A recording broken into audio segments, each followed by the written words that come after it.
Aki CTN toimistolta morjesta. Muutama sana business-tapahtuman synnystä. Ollaan haluttu järjestää business-tapahtuma, kerätä porukkaa yhteen, synnyttää kohtaamisia ja avartaa meidän jokaista omaa ajattelua.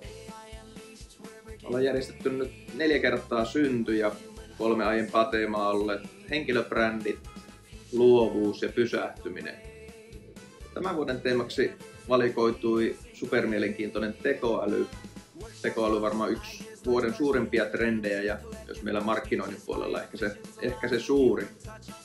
Haluttiin herättää keskustelua, puhua siitä, että mihin tekoäly pystyy ja mihin ei. Ja toisaalta myös muistaa sitten meidät ihmiset ja meidän rakkaat aivomme, missä luova ajattelu syntyy. Että ei unohdeta myöskään sitä puolta, eli yhteistyössä syntyy parhaat tulokset.